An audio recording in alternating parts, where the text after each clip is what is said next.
Hello, everyone. This week I want to talk about an important topic, and that is how your life's quality is directly affected by the quality of your emotions.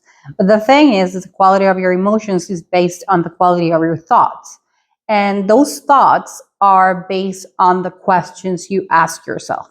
So this week we're going to talk about the questions that you're asking yourself and how to improve their quality in order to improve the thoughts and in order to improve the quality of your emotions so you can improve the quality of your life.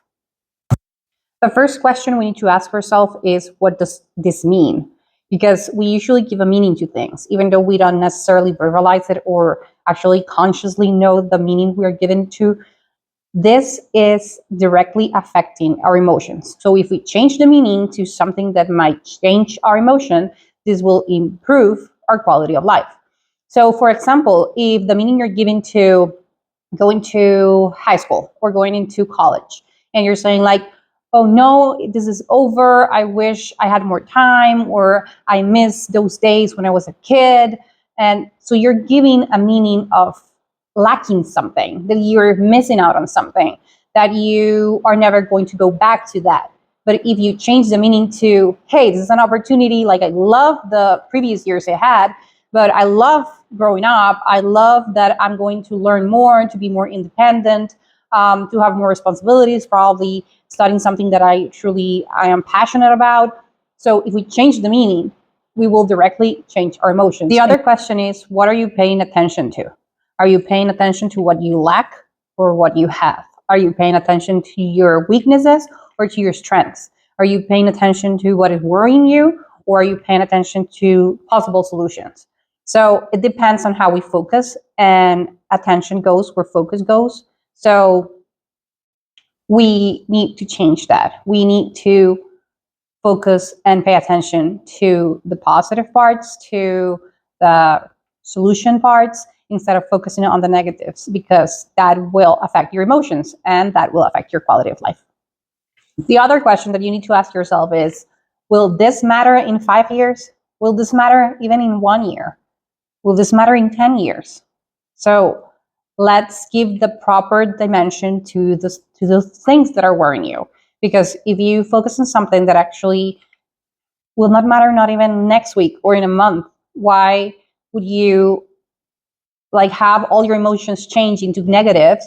And that will decrease your quality of life if you could focus on something that actually matters, or on the solution and how this will improve eventually, and you will feel a lot less stressed. Another important thing is, what can you control and what can't you control? So this is very important because we usually focus on all the things that worry us, but what percentage of that is actually something that you can do something about it? So think about that. Like, do not waste your time if there's no way that you can control that.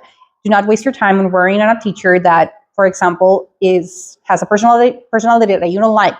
You cannot control that. So what can you control? How can you deal with this type of teacher? How can you be in this class and be more proactive, or be more on the teacher side, so the teacher can be more caring or be nicer to you?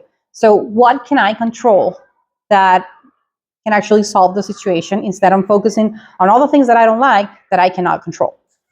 And the other thing is, what is one action that you could do that actually will help you, like, to fix the situation, or at least to make everything fall into place?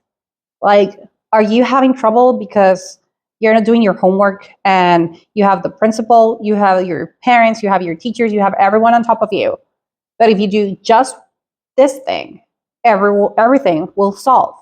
So sometimes we just focus on, oh, this is pathetic, or, oh, I don't like doing homework, or I'm lacking motivation, or I cannot resist my parents nagging all the time. But what is one thing that I could actually do to stop all of this from happening?